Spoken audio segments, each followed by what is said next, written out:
Badass of the Week is produced by High Five Content. The fate of Rome is in the hands of Horatius Cocles and his two companions.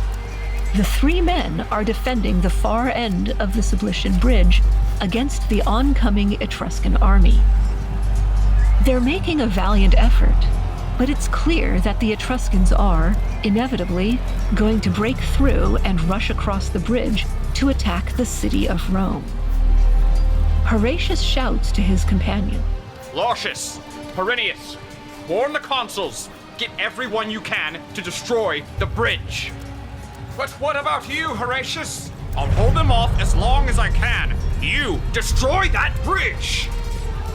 Lartius and Herminius run off to the Roman side of the bridge, gathering as many Romans as they can to hack and saw away at the bridge's wooden beams. Meanwhile, the Etruscans keep coming after Horatius with swords, arrows, daggers.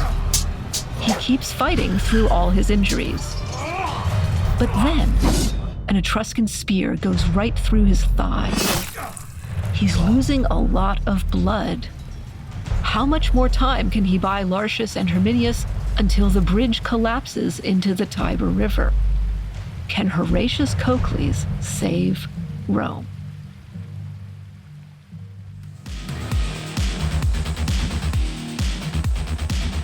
Hello, and welcome back to Badass of the Week, the show where we tell a comprehensive history of badasses. I am joined once again by my co-host, Dr. Pat Larish, who is currently in the Northeast suffering through a massive heat wave. I feel like it was a big storm the last time I had you on the show. You were dealing with a nor'easter, and now it's a heat wave. So I just don't miss, there's just times that I don't miss living in Boston. Exactly, yes. Boston misses you, but it's a heat wave. And all I can say is I'm glad that we get to record inside where it is climate controlled. Yes, that is key. Just have to position our microwaves. We just have to position our microphones far away from the air conditioning units. So, Yes, which are definitely running. Yes, absolutely. Here as well. Although here it's like summer solstice and we're getting rained on. Just rain nonstop, cold and rainy. So that seems on brand for Seattle. Yeah, that's fair. Things like get nice here after the 4th of July. We're recording this in late June, but right now it's still cold and rainy. So hopefully by the time this episode is released, that will have changed. Okay.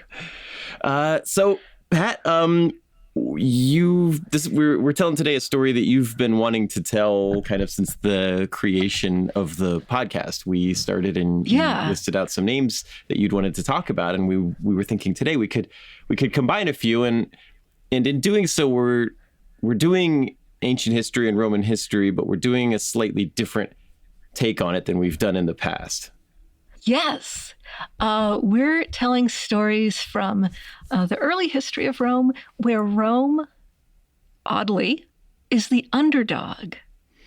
Which is a thing we haven't seen very often. Generally, when we've presented Roman history on this show, they have been kind of a looming evil giant empire. They're generally the bad guys in most of our stories we've told. We have some heroic Romans that we've mentioned, but for a large part, we have been fighting against them. And so it'll be interesting to see them be the underdogs.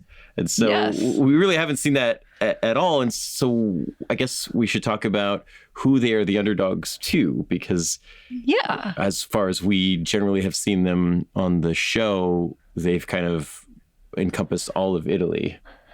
Yes. Yeah. And I also wanted to say earlier when you said that, in earlier episodes, we've set up Rome as the evil empire. They're not evil. They're the antagonist. The antagonist. That's true. There's good and evil is a construct. And of course. When we shape our stories, generally speaking, we've tried to make the heroic moment of the story be when the Romans are defeated. So it'll be fun to change that. Yes. Or I guess I should even throw in that, some of our Roman heroes that we've done have been characters like, Julia Agrippina, who are also defeating Romans. So. Well, that's true. That's true. Yes. Yeah. And was Julia Agrippina evil? Maybe not, but she did some evil things. So, yeah. She made some questionable decisions from a moral Yes. standpoint. Yes. Yeah. And completely and utterly fascinating. We'll start off with a little bit of historical context about the Etruscans, who the Romans are going up against in our stories, and why Rome is having a conflict with them, and Lars Porsena, who is an Etruscan king, not the king of the Etruscans, but he's in a way the unifying character of these stories that we're about to tell. And also, okay, so we're not going to let skepticism get in the way of telling a good story, right, Ben? We never have. And that's going to be coming into play today as well, because these stories that we are going to tell today, they're far back in the history of Rome. They're pretty early on, and we have Roman sources for these, but even the sources you mentioned are a little bit skeptical as to whether these are, 100% completely accurate representations of things that happened, or seeds of something that may have happened that became really good stories that were told and were very popular and famous throughout Rome for most of its existence. Yeah. So please allow for exaggeration, embellishment, alternate versions. And even if these stories aren't 100% factually true, golly, they do show us what the Romans valued. These are stories that are being told centuries after the events. And so the stories are set during the very beginning of the Roman Republic, but our sources are from the first century BCE, first century CE. My main source is Livy, who's a whole lot of fun.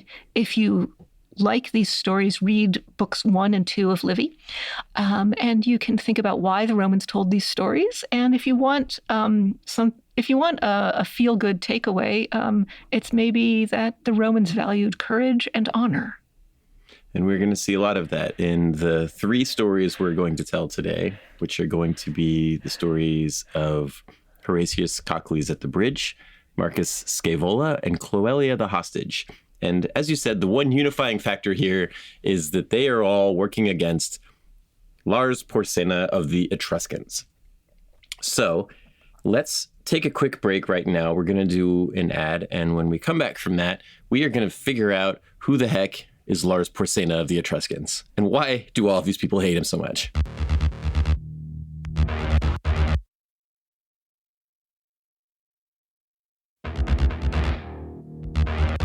All right, welcome back. We are going to talk about Rome going up against the Etruscans. Now, Pat, who are the Etruscans? Where are they? When are they? And how are they?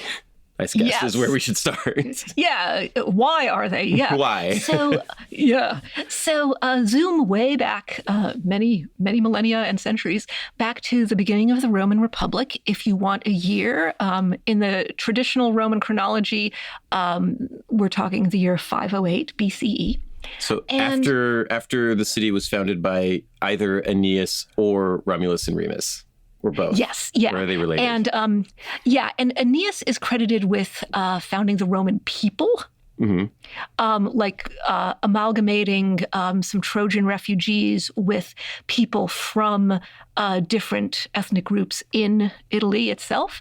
But the city of Rome itself, at least according to legend, wasn't founded until the twins Romulus and Remus founded it. And that's a story in its own right. Again, read Livy, book 1, if you want the details. Yes, another story that might not be true, but might be true. Yeah, I don't know. I heard recently that, was it you that told me this, that the Romans referred to themselves as Romulans, or that were referred to as Romulans? Maybe not Romulans. Okay, I don't think I myself would have said Romulans. I would have said maybe the children of Romulus or the descendants of Romulus. Okay. Yeah, I came across that the other day. I thought it was interesting. Okay. Yeah. Because Romulus is one of the mythical founders of the city of Rome. And so in the 6th century... But this is past that. That's kind of ancient history, and now we're getting into documented history. There are writings from this time period, 508 BCE. Yeah, inscriptions mostly. So we're talking about Rome, the city. Rome as a city-state. There were a lot of city-states in the ancient Mediterranean, which means that your city is your political entity. It is your nation. And when I say Rome, I mean the city. The vast geographical empire, which includes territory on 3 different continents, that comes way later. Okay.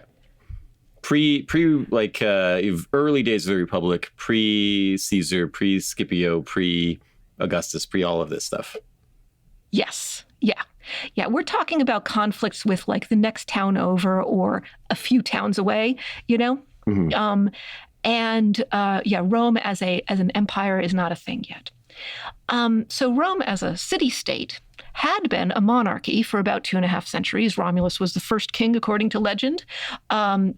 Also, according to legend, there were 7 kings total. And if you do the math, if you say, okay, there's 7 kings total, and the monarchy lasted for 250 years, that leads to very long reigns on average. Let's just roll with it. We're in the realm of legend. Cool. Were these kings historical? Maybe.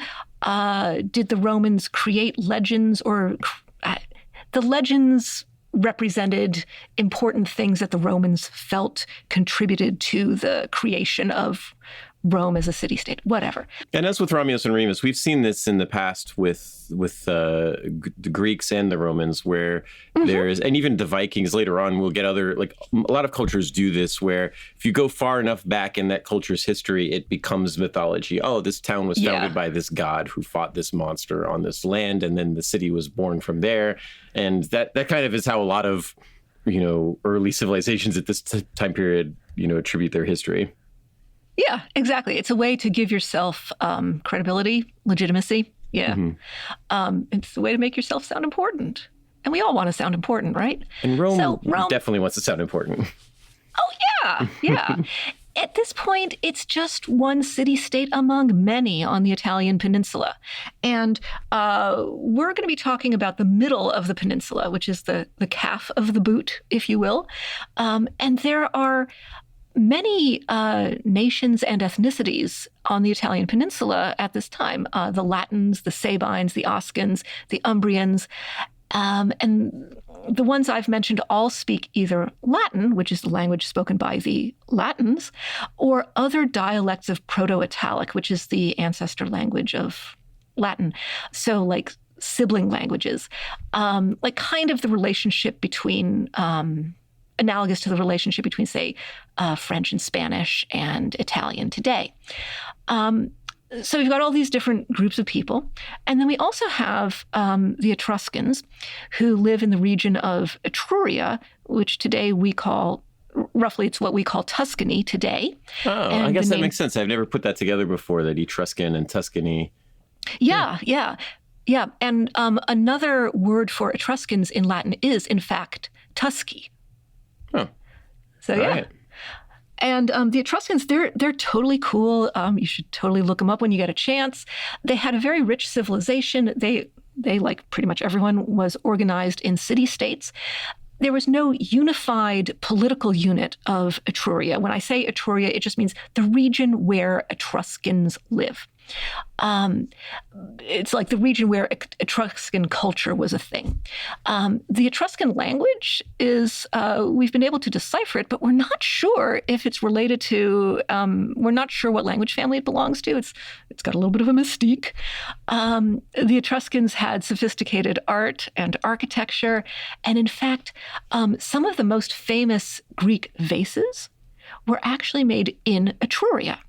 Oh. And like the vases that we think of as Greek, they were made maybe for a Greek market. They were made for export, but they were made, some of them were made in Etruria. Because Greece is powerful in 508 BC. There's things going on there. We see this, that there's, I don't know, is this analogous with like Milo of Croton and Pythagoras? Oh yeah, totally. Like that time period? So Greece is kind of the dominant civilization in the Mediterranean right now, and Rome is kind of up and coming. But we have Pythagoras and these other guys doing their things. We have the Olympics are going on right now. Totally, yeah. And so that's interesting that the Etrurians are making vases. Be like, oh, we can ship this across the sea over to the Greeks and sell it to them. Exactly, yeah. That's interesting. Yeah. So you have these elaborate trade networks, and they recognize a good market when they see it. Yeah. And the Etruscans had elaborate funerary practices, which of course is a field day for archaeologists. Yes. One of my favorite like tombs. There's the gosh, I can't remember. It's I can't remember where I saw this. You probably know better than me, Pat. But it was a tomb, and on the lid of the coffin are like a man and a woman holding each other, and they were both buried inside. Like that's Etrurian, right? That's Etruscan. Yeah. My favorite of the funerary practices of the Etruscans, I wrote in the very early days of the website. I wrote about Charun, the Etruscan hammer god. It's a guy. He's like a demon-looking, crazy. Like he's got bat wings and like a monstrous face, and he carries this giant two-handed hammer. And they paint him inside of like mausoleums and like tombs in Etruscan culture. And this guy's job is to like, he hangs out with a woman who kind of looks like a Greek siren. She's got like bird wings, and she's called Vanth. She's like a kind of claws for hands and things.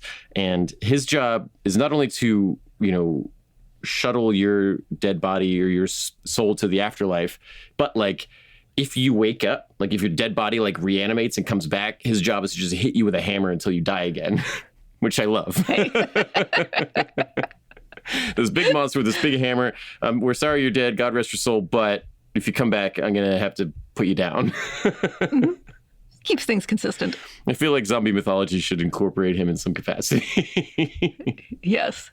Also, the sarcophagus that you mentioned, it's beautiful. It's absolutely beautiful. It's, if any of our listeners are interested in looking this up, it's called the sarcophagus of the spouses. And it's a really beautiful example of archaic era Etruscan art. And it's originally from the necropolis, the cemetery of Cerveteri in Italy. And yeah, it's a beautiful example of Etruscan art and funerary practices, and yeah. And it's also Tuscany is where Chianti comes from. I don't know if the Etruscans were making that too, but maybe. Okay, possibly, yeah.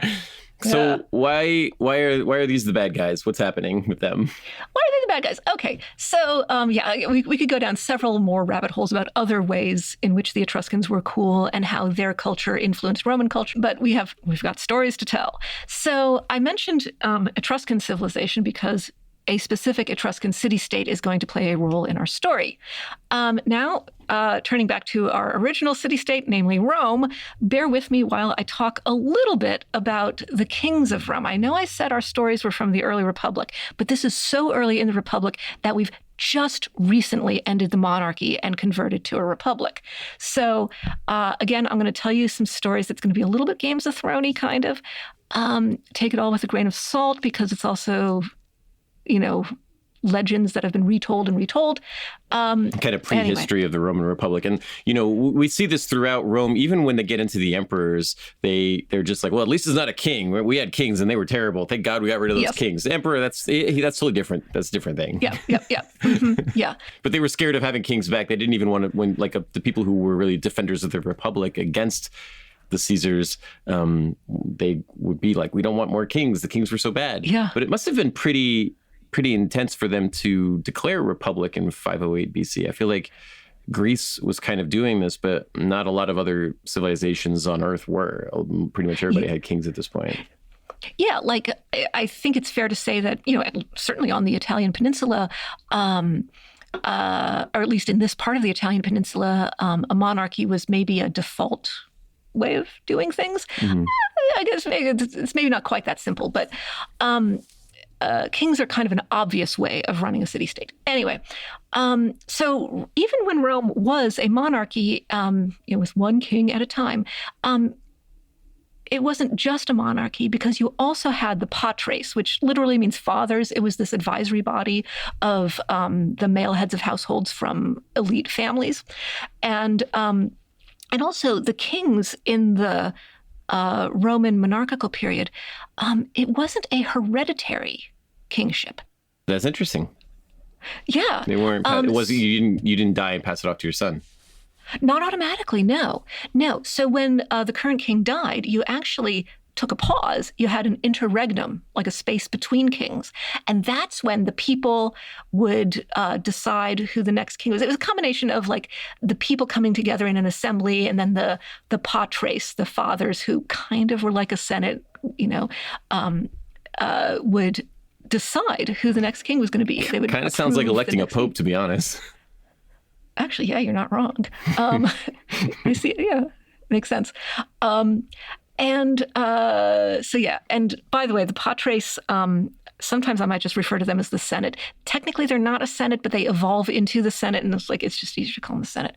Anyway, now these Roman kings, something to note about them is that not all of them were born in Rome. And there were, you had a variety of ethnicities represented. So you had some of these 7 kings who were actually of Sabine ancestry. That's of one of the peoples near Rome, near the Latins. Some of them were of Latin ancestry. And when I say ancestry, I mean like actually they were Sabine. Some of them were actually Etruscan. And I mention this because a lot of the stories told about the founding of either Rome the city or Rome the Roman people have to do with the blending of different groups of people. And we see that in the military. So for me, I'm more well versed in the military components here, but you'll see that they kind of draw in tactics from various regions around them and like types of the javeliners that comes from a different part of Italy than originally the Romans were using. And so they do kind of become, while it's known as Rome, they are this kind of amalgamation of these Italian city-states that all end up getting unified under the Roman banner. But they incorporate a lot of Etruscan culture later on. They will incorporate a lot of Etruscan culture into the Roman Republic. And I mentioned this whole thing with the varying ethnicity of the Roman kings because it is deeply relevant to our story. So I mentioned that some of the kings were Etruscan. Specifically, of the 5 kings, the 5th king, Tarquinius Priscus, was Etruscan, and he came from outside Rome. His wife, Tanaquil, had actually kind of goaded him. He was not meeting with political success in his hometown, so she's like, why don't you go to Rome, see if you can make a career there, okay? And because that was an option. Run for governor in Minnesota, it'll be fine. Yes. Have you ever lived in Minnesota? Okay. And then, you know how I described the whole thing about how when a king died, there was an interregnum and there was a whole process for choosing a new king. So starting with Tarquinius Priscus, this whole process kind of starts fading a little bit. And the 6th king, Servius Tullius, he's the son-in-law of Tarquinius Priscus, and he's generally considered actually a very good king. The one set of city walls is actually named after him, whether or not he actually built them. And then Servius Tullius, so he has a daughter. Well, he actually has several daughters, but one of them, named Tullia, she marries a guy who is actually one of the Tarquins, one of the family of Tarquinius Priscus. And she is ambitious and kind of unscrupulous. So she goads her husband, Tarquin, to overthrow Servius Tullius. All that whole nice thing about interregnum, people in Senate choosing a new king, he's assassinated. Mm-hmm. Servius Tullius is assassinated. King number 6, Dunzo. So Tullia somehow manages to get the Senate to make Tarquin the 7th king. And I can see the Game of Thrones thing happening here that you were talking about. Totally. And also, totally. I did not know that this is where the story was going, and so I'm glad I referenced Julia Agrippina already, because this is a very Julia Agrippina kind of move. Very much, yes. Yeah, it's kind of a trope in Roman history, at least the way Roman history is told by the ancient sources, that you've got women being devious behind the scenes. Like, it's not Roman history unless you have a woman being devious behind the scenes, you know? And so Tarquinius didn't even want to overthrow the guy. It was just his wife made him do it. Yeah. It's like, okay, yes, honey. And this assassination, this is not a fluke. This is kind of emblematic of how things are going to go. So Tarquin and Tullia and other members of their family, the Tarquins, I'm just going to call them the Tarquins, they just behave in outrageous ways. They behave with excess. They, all sorts of, ranging from disrespecting the dead body of Servius Tullius, like just riding over it with a chariot, to sexual assault, to killing some of the senators. And Tarquin, actually, once he's king, he advises his own son, Sextus, who wants to kind of take over a nearby town, Gabii. Sextus kind of wants to run this by his dad. Like, Dad, I want to do something. I want to take over Gabii. And so Tarquin, his dad, takes him into the garden where there are all these poppy flowers growing. And he doesn't say a word. He just takes out his sword and he cuts off the tops of all of the tallest poppy flowers, that's his way of giving advice. Like, yeah, just once you take the town, you should cut the heads off all the tallest poppy flowers. Yes, exactly. And by tallest poppy flowers, we mean like prominent citizens. Yes. Mm-hmm. Now, okay, so this is making Tarquin look not good. And on the other hand, he does start the construction of the Cloaca Maxima, which is the big sewer, and we all know how the Romans are great with plumbing. So on the one hand, he's got that to his credit. On the one hand, he builds the Cloaca Maxima. On the other hand, he kind of is a Cloaca Maxima. Oh. So the nickname that he actually gets is a little more decorous. It's Tarquinius Superbus, which means Tarquin the Proud. Proud in the sense of pride goes before a fall. You can also translate it as Tarquin the Arrogant. Superbus, like superb. I've seen this name before, and I've only ever read it as Tarquinius Superbus. And I'm like, dude, he's the Superbus. He's awesome. Yeah, he runs a transportation it company. Makes me picture some kind of crate like the Winnebago from Spaceballs or something. Oh, yes. Yeah. Unfortunately, no. No. No, that would be actually really cool. He's Tarquin the Arrogant. Okay. Yeah. Superbus is kind of cool, though. Superbus is totally cool. Yes. Yes. So, yeah. But that's not going to go over well with these the people who kind of are used to, electing the next king. Kind of seems like this guy's what they were afraid was going to happen with kings. Well, yes. Yeah. And so the Senate and the people, the Senate is composed of some of the people, but the Romans, okay, there are a whole bunch of stories here. And the upshot is they kick out the Tarquins. They kick out the family of the Tarquins. They exile them. And they say, we are not having kings again. They do away with the entire institution of kings. He was such a cloaca that they just abolished the entire position. Yeah. They flushed him away. They flushed the kingship away. You wrote the word broligarchy in our notes here, and I feel like that word needs to be said out loud. Okay. Yeah. Is it technically a broligarchy? I don't know, but it feels like a broligarchy. It feels like it, yeah. So there's a lot we could get into here, so we no longer have kings. The Romans keep the patres, the fathers. That evolves into the Senate, and then they also decide, instead of having a president or a prime minister or whatever, they decide that they're going to have two top leaders. So they invent consuls. And so what this means is every year, the Roman people elect two consuls. So it's a way of sharing the power. It's a way of making sure there's no one specific person. It's a way of a little bit of checks and balances. They're not in office long enough, unless they keep getting reelected. They're not in office long enough to build up like a corrupt regime. Yeah, that's the hope, and it seems to work okay. They should make that we should do that in our country, and we should just make it completely random. Like you don't even run for it. You just get picked out of a hat like the Hunger Games. Like you're consul now. You're in charge. What do you want to do? I feel like people who would want to be that position might not be the right people to have that position.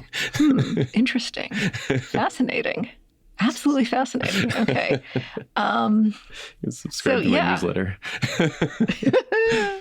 Okay, so we've got consuls, and consuls are going to stick around forever. Consuls exist even into the empire. Also, Ben, you were talking way earlier about how our events are contemporaneous with Pythagoras and Milo of Croton.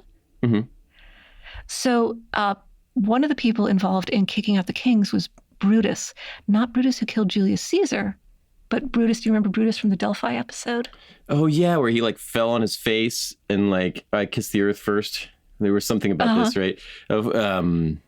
Kiss your mother when you return to town. And he fell on the floor, and the people thought he was just a goof, and he tripped and fell. But instead, he was like, "I'm kissing the ground in Rome. I kissed my mother first because Rome is my mother." Yes. Yes, that was the advice the oracle gave him. Yes. And he was instrumental. He was not the only person, but he was instrumental in kicking out the Tarquins. And he actually became one of the first 2 consuls that very first year of the Republic. Okay, it's all coming together. Yeah. So they put Tarquinius on the super bus out of town, but I feel like I feel like he's not. This isn't the end of him. No, it is not. So this is going on. So Rome is like reorganizing, and the Tarquins have slunk off to lick their wounds. And several members of the family, they're very ambitious, and they Tarquinius Superbus, with some of his pals, they go to the Etruscan city-state of Clusium, which is ruled by a dude by the name of Lars Porsena. The name Lars here may actually be an Etruscan word meaning king, so maybe Lars Porsena may mean King Porsena. And remember, he's not king of all the Etruscans, he's just king of a particular Etruscan city-state. And this is called Clusium, or Clevsin in Etruscan. It's the modern-day Italian town of Chiusi, if you're looking this up on a map.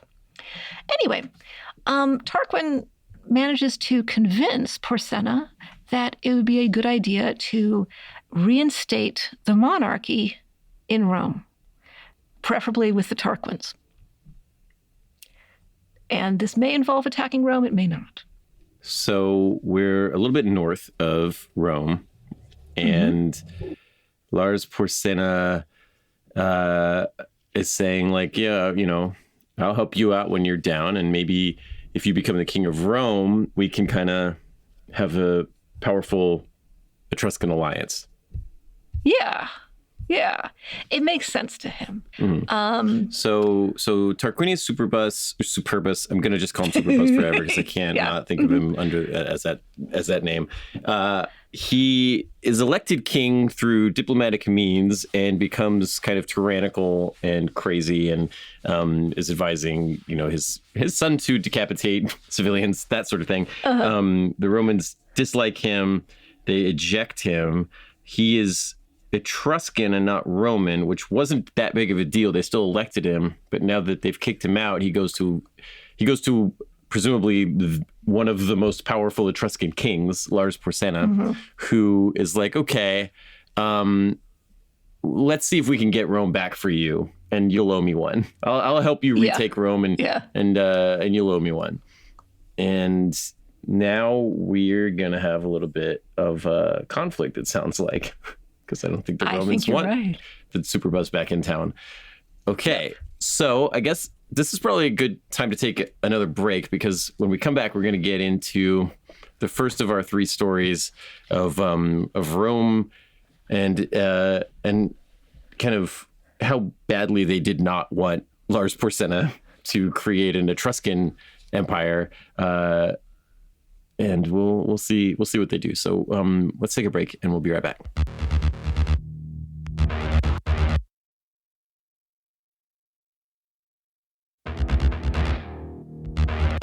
All right, welcome back. We are in Rome, and there's a very angry, very grumpy, exiled Etruscan person who is looking to retake Rome, and Rome's going to need some heroes. So, Pat, who's the first hero we're going to talk about today?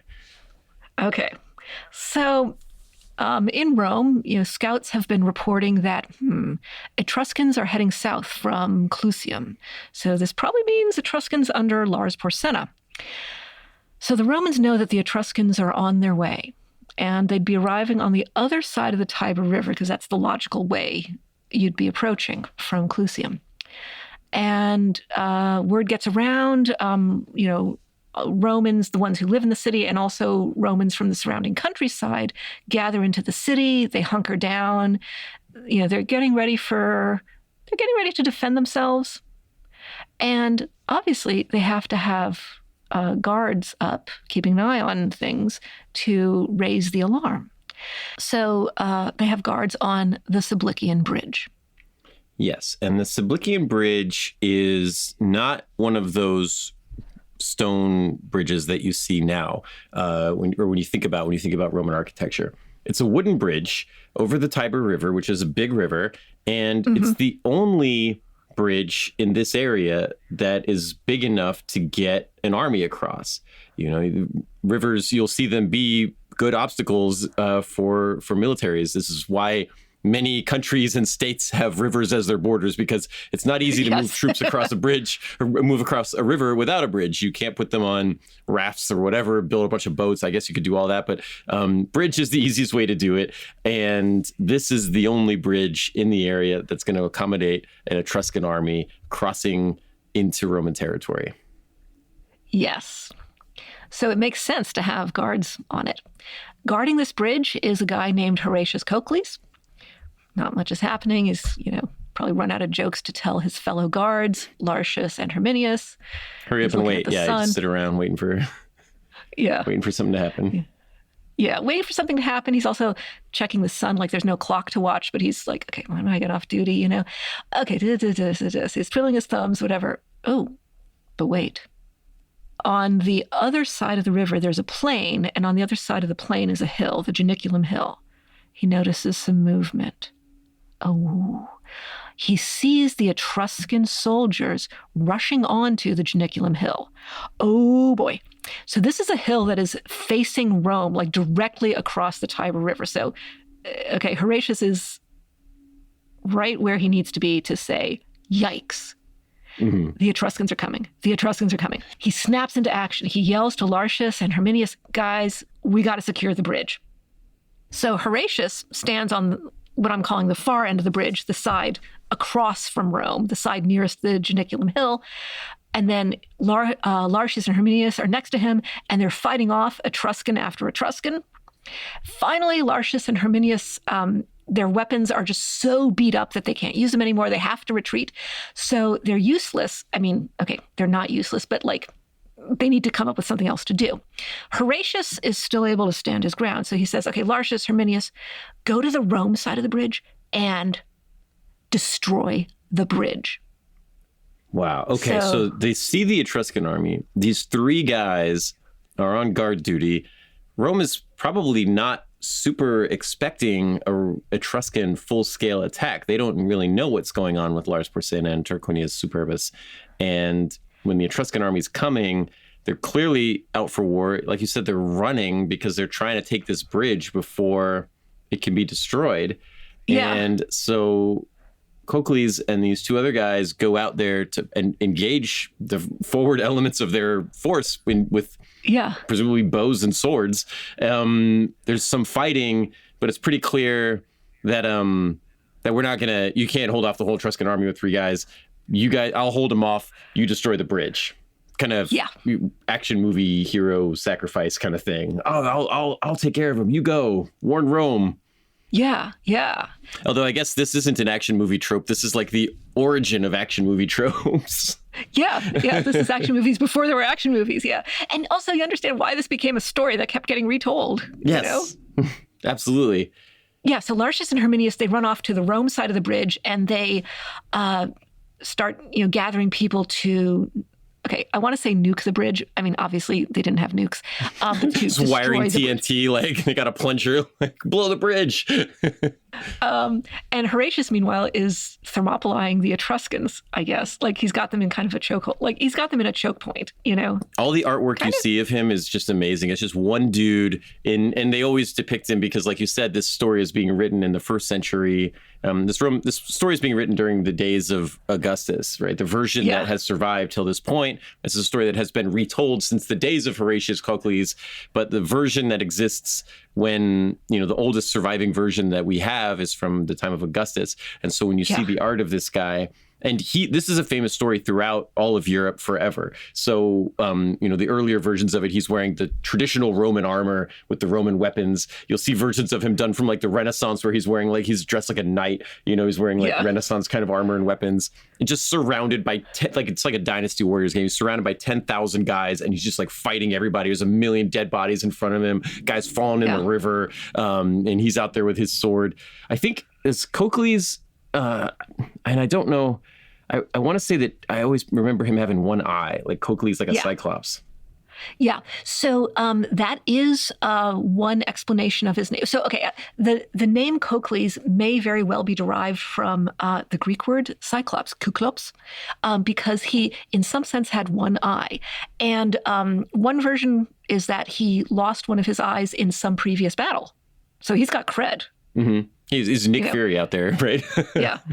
Another explanation for his name that I've encountered is that he looked like a cyclops, that he somehow, like his eyes were close together or he had a unibrow or something. And I'm not making this up. This is something in the ancient sources.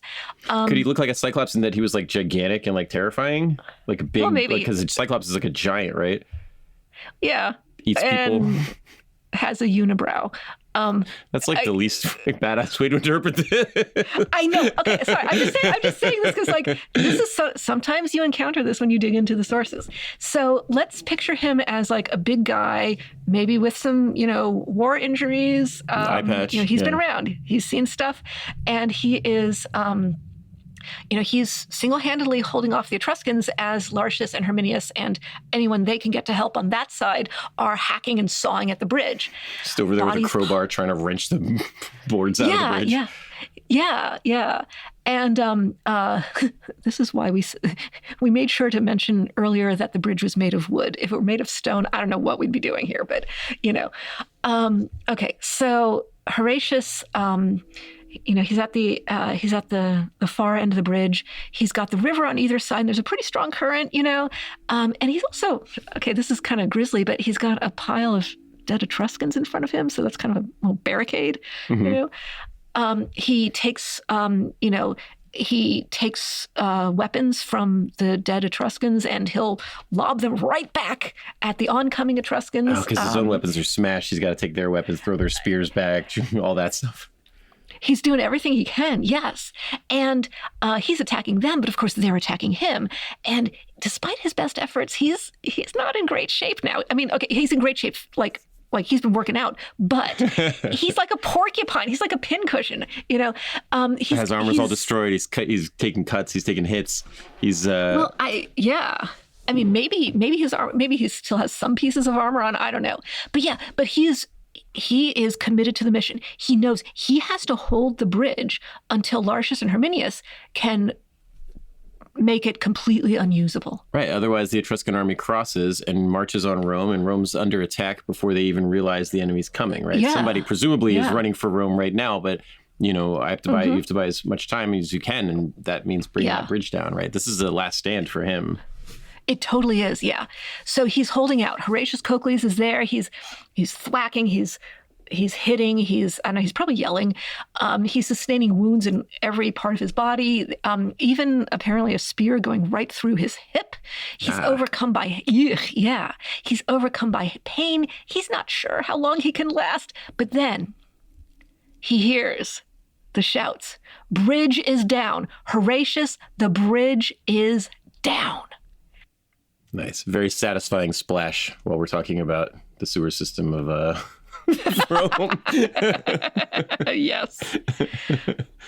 So now Horatius can rejoin his comrades. But they're on the other side of a river that is currently, and by design, unfordable. So Horatius takes a deep breath, says a prayer to Father Tiber, the river god, and dives in. With his armor and weapons and the spear sticking out of his hip and everything? The arrows? Yes, allegedly. I love what Livy says. So there are three sources you can really read about this: Dionysius of Halicarnassus, Plutarch, the Life of Publicola, and also Livy. And I love what Livy says about this. Rem ausus plus famae habiturum ad postros quam fidei. Horatius was daring a deed that would have more fame in posterity than credibility. Daring a deed that would have had more fame in posterity than credibility. I like it. You got to tell the story the way you heard it, right? Exactly, yes. Yeah. Livy does not let that get in the way from telling the story. And Horatius makes it. He crawls onto shore. He's surrounded by Romans showering him in adulation and warm blankets. And then he goes on bed rest to recover from his many wounds.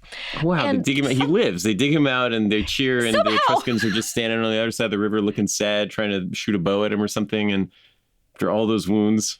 Yeah, so maybe the prayer to Father Tiber helped, And so he lives, and he lives to enjoy the statue of him that they put up to him.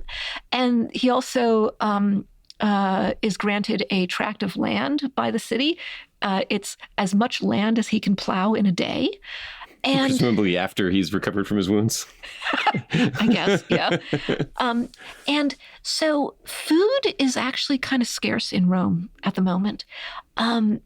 But each of the citizens provides him food from their own supplies as a way of saying thank you. Yeah. It's the whole republic coming together. Yeah. Yeah. Wow, so, that's pretty cool. And I didn't realize he lived. I always thought he died. Like whenever I think of that story, I feel like he sacrificed himself, but he was willing to. He was prepared to. He was willing to. He was totally prepared to. He survives and becomes a big hero. Yeah. Are we ready for another hero? Let's do it. Let's talk about let's talk about this one, this is a new story for me. I hadn't heard this one until you were talking about people we could mention in this episode, and this one's kind of wild. Okay. So that bridge, the Sublician Bridge, remember that used to be a useful bridge and now was out of commission. Yes. Yeah. Now it's just a ruin. Now it's just an impassable thing that you have to ford like Oregon Trail. Yes. Yes. So Lars Porsena has to change his plans. Okay, he can't just march his army across the Sublician Bridge. Okay. So he figures, but we've got a river here. He can mount a blockade. So he sets up camp on the plain between the foot of the Janiculum Hill and the Tiber River, and he sends for boats. And not only does he want to interrupt food supplies coming to Rome, but he also wants to get his troops across the river however he can. Like, maybe these are not the world's biggest boats. So he's thinking, okay, we can send small groups of guys onto the Roman side of the river and they can cause mayhem. They can pillage here and there in the surrounding fields, just kind of, make things unpleasant. And also maybe get some sheep or cattle out of the deal. So the Romans, meanwhile, have taken as many of their cattle as they can into the city walls. So it's not just the Roman humans, but also their cattle that are being protected by the city walls. Moo. Moo. You got to, right? You can't let like you said, food's scarce. Yeah. The city-states are not super big, and a lot of the food in the region is outside of, it's in Etruscan territory. And they're not willing to share it. Yeah.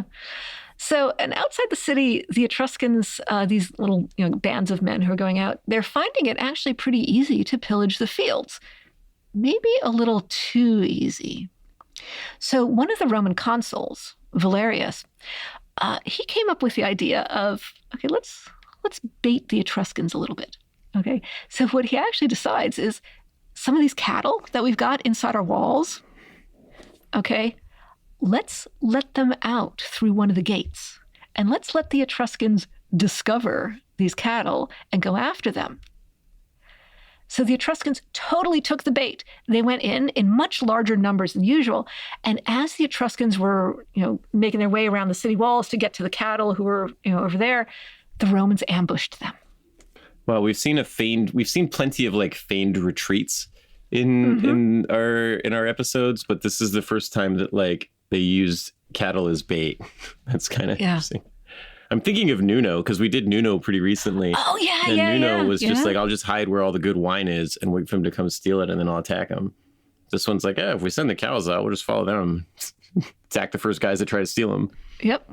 It's like a bait car, but for cattle. Yes. Yeah. So Lars Porsena has to change tactics yet again. So this whole idea of small bands going out for random pillaging, no. Okay. But he does keep up the blockade, and in a way, it's working. This is actually the first blockade that the city of Rome has undergone, and supplies are dwindling. Yeah, you have a lot of people in a very urban area with not a lot of area to like grow food. And so Rome being under siege is bad news for them. And so Lars not allowing his guys to kind of plunder and pillage, stay together, that's kind of a minor concession for him. I'm sure his guys are kind of annoyed about it, because this is the time period where you go to war to get plunder. But a lot of things start as cattle raids. Yeah. And so now we're like, okay, well, you got to be a little bit more disciplined because these guys are pretty tricky. But it's still bad news for Rome. Oh, yeah. Because, Rome, they've just given up a lot of their cattle. So what would have been a food supply, they don't have, and maybe they still have some cattle, but they still have to feed those cattle or whatever. Anyway, things are not comfortable for Rome. And things are not comfortable, and they're also, in the eyes of some, not dignified. I mean, so let's zoom in on one specific Roman nobleman. His name is Gaius Mucius, and he loves Rome. He loves his city. He's proud of his city. And he thinks it's a crying shame that his beloved city has to suffer this indignity. Why, even under the kings, Rome hadn't had to endure a blockade like this, like at all, okay? So he wants to... I don't want to... I know this is kind of low-hanging fruit for making fun of the Romans, but I'm just picturing him I'm picturing kind of like a rich young nobleman who's kind of used to getting what he likes, like senatorial class, sitting down at dinner, and it'll be like, he's got the spaghetti and meatballs, and he's like, can you pass the Parmesan? And they're like, sorry, we're out of Parmesan. We can't get it through the blockade. And he just like slams his fist on the table. Like, what? No Merlot, no Parmesan. To be fair, if you took away my Parmesan, I'd be upset too. So I'm with this guy. Don't get me wrong. But it maybe hits differently for a pampered scion of the elite than for a plebeian. So he. I mean, I'm making fun, but it does make sense, right? To be like, he's a warrior of warrior age, and he's like, I can't. We've failed the worst of any Romans, right? Our city is under attack by the Etruscans of all people. Now, we can't allow this to happen. We can't let Rome fall. Yeah. And he wants to do something about it, so he's like you could spin this as like you can imagine him being a little whine, like, oh my goodness, I have to give up my avocado toast. But, he loves his city and he wants to do something about it and he wants to prove himself. So he picks up his sword. If you idiots in charge can't solve this, I'll do it myself. And it's not necessarily that he thinks the leadership is, idiots. It's not necessarily that. It's that I think it's just like we're kind of, anyway, whatever. So he picks up his sword and he says, okay, gosh darn it, I'm going to sneak into the Etruscan camp and I'm going to kill this Lars Porsena all on my own. Or at least that's what Mucius thought at first. And then he has second thoughts. Good sense kicks in. So he must be old enough that his prefrontal cortex has developed and he's starting to develop some executive function. Okay. Like he's not completely moving on impulse. he thinks, wait a minute, hold on. If I try this and it doesn't go well, and if I sneak out of the city and don't tell anyone, and the Roman soldiers who are guarding on guard duty, if they see me sneaking around, they might think I'm a deserter, and that won't go well. They might arrest me. I need to revise my idea. So Mucius decides to go to the Senate and ask the Senate for approval. And they say, yes, go ahead. Why? I love that. Yeah, I'm gonna go sneak in there and kill Lars Porsena. Okay, go for it. Yeah, maybe they figure, okay, we could speculate endlessly on why they grant approval. It suits the Senate's purposes. Okay, fine. So Mucius hides his sword inside his clothes. He's actually managed to find some Etruscan clothing. This is according to Plutarch's version. Livy doesn't mention this detail. Okay, fine. Now, so he's dressed in Etruscan clothing with a sword that he's hiding in his robes, and he swims across the Tiber River. Which, sure, okay, somehow he manages to... Coakley's did it in armor, right? Why not? That's true. Okay, yeah. So Mucius gets to the Etruscan camp, and he managed to slip in among a large crowd. It's a large crowd, dense crowd, and they're conveniently around the royal tribunal. So there's an altar, maybe it's an altar, maybe it's more of like a sort of a brazier. Anyway, next to it, there's a flame going. It's all very official looking. And then sitting on the tribunal itself, on the platform, are two important looking men. And Mucius manages to get close. Now, Mucius, okay, so he's wearing Etruscan clothing. I kind of wonder, wasn't he dripping wet or something? Whatever. Anyway. Yeah, right. yeah. But supposedly, he actually knew some Etruscan, so he could maybe pass as Etruscan. He could say, hey, get out of my way, big guy, or something. Because, according to Dionysius of Halicarnassus, his nursemaid when he was young was herself Etruscan. Like I said, Rome is this whole, blend of ethnicities, and she taught him some Etruscan. Okay, so you could speak it a little bit. Yeah, enough to get through. Mm-hmm. Maybe if people weren't paying much attention, whatever. So why is there such a crowd around the royal tribunal? Well, it's payday for the Etruscan soldiers. Okay. Nice. Yeah. So Mucius, he makes his way forward. Lots of people are making their way forward. And the two guys on the tribunal, it's clearly the king and his secretary. But which one is which? They're dressed very similar to one another. Oh, they're both wearing regal robes. And this is the time period where the only time you ever saw what the king looks like is the version that you see inscribed on a coin or something. And he doesn't know what he looks like. This guy's not on TV every day. Yeah. He's not wearing his crown. So how am I supposed to know which guy to stab?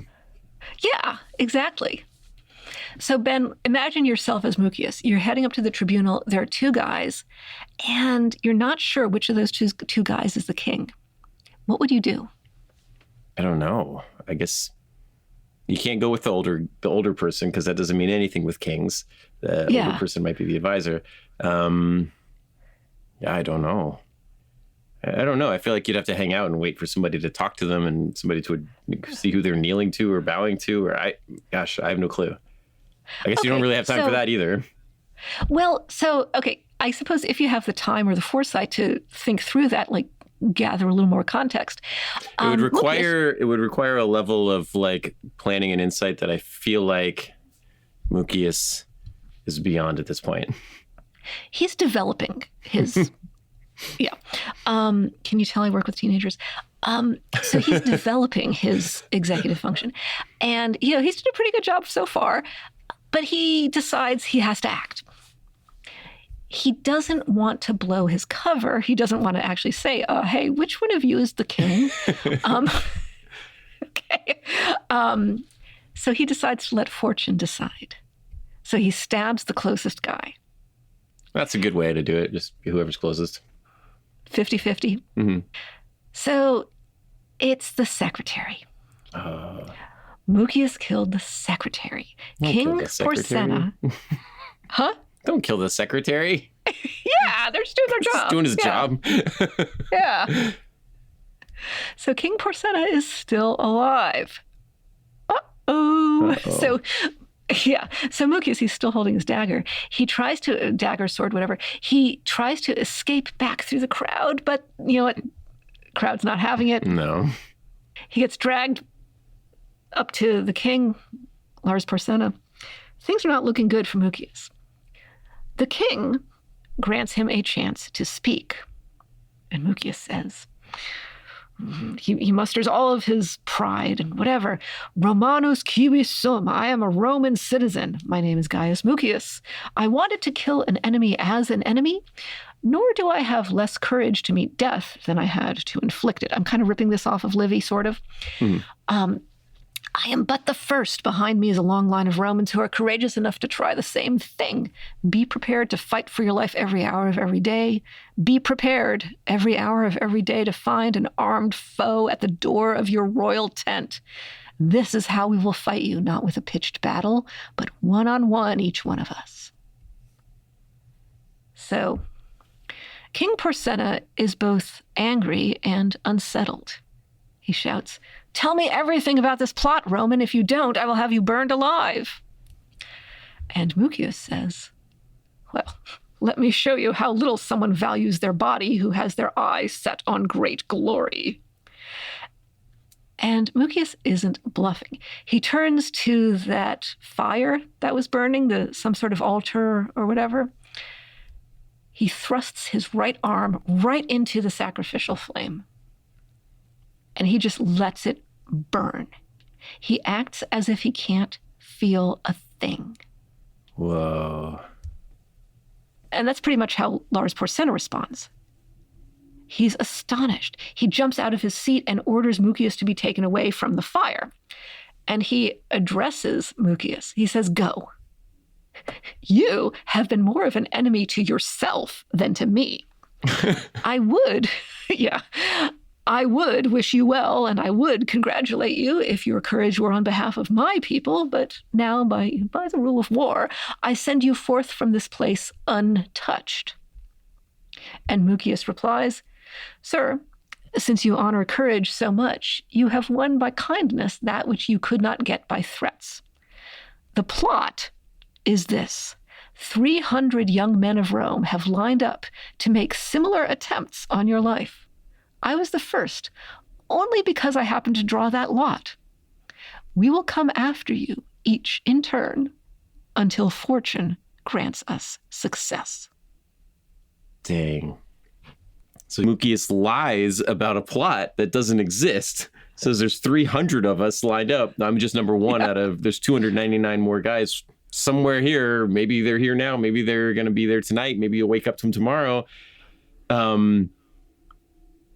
You can never rest as long as you're an enemy of Rome. Now that to me feels like the sort of thing that would make even we don't know too much right now about the character of Lars Porsenna, but aside from what we just got from this story, but he doesn't sound like, he sounds kind of unnerved by all of this. I don't think he was really prepared for, I was just going to install my buddy as the king of your little city state and we could, he'd owe me a favor. This is kind of intense for him, I feel like. So Porsenna, he's digesting all this. He sends Mucius away unharmed. And back in Rome, Mucius gains the nickname Scaevola, which means lefty, since, as you pointed out, Ben, his right arm is now completely unusable. Man, these guys are great heroes, and it's like unibrow and lefty, the great heroes of early Rome.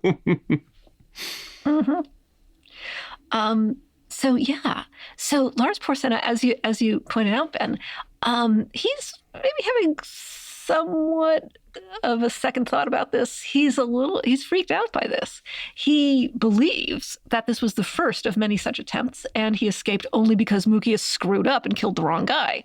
So he offers to negotiate a peace with Rome. Oh. And and so the terms include like, hey, Rome, if you want me to stop blockading you, restore some territory to the Etruscan city of Veii. This was some territory that had been taken by the Romans a while back. He also asks the Romans to pretty pleased with the cherry on top, restore the Tarquin dynasty to power. Maybe Lars didn't really believe that that was a thing, but he figures he needs to be on the record as asking for it. And he also asks for something which was not uncommon in the ancient world. He asks that the Romans provide some hostages in return for Porsenna withdrawing his troops from the Janiculum Hill. And that's where our third story is going to come in. Now, I think we have kind of run our time for this episode. We have the Etruscans have declared war on Rome. They've attacked.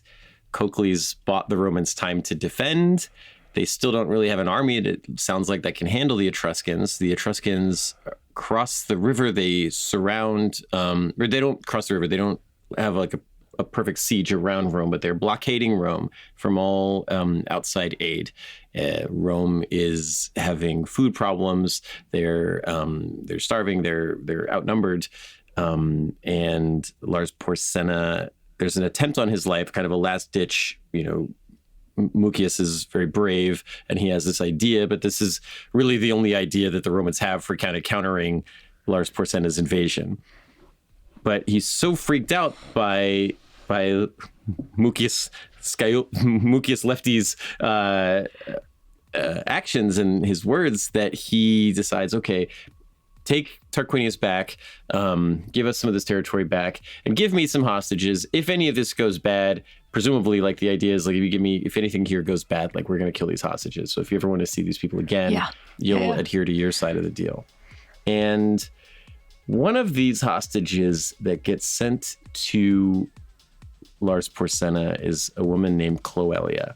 And she is going to be another hero that we're going to talk about. But I think we are going to come back and do that as a separate episode. So let's come back to that. And if you stay tuned with us, we'll come back and we'll tell that story. And you're going to want to stick around for it because this might be my favorite of all three of them. So that's all that we have for this episode today. We'll see you soon with the next one. And thank you guys so much for listening. Stay badass. Badass of the Week is produced by High Five Content. Executive producers are me, Ben Thompson, Dr. Patricia Larish, and Andrew Jacobs. Writing is by me and Pat. Story editing by Ian Jacobs. Mixing and music and sound design by Jude Brewer. Special thanks to Noel Brown at iHeartRadio. Badass of the Week is based on my website, badassoftheweek.com, where you can read all sorts of stories about other badasses. If you want to reach out with questions or ideas, you can email us at badasspodcast@badassoftheweek.com. If you like this podcast, please subscribe, follow, listen, and tell your friends and tell your enemies. And please leave us a rating. We'll be back next week with another one.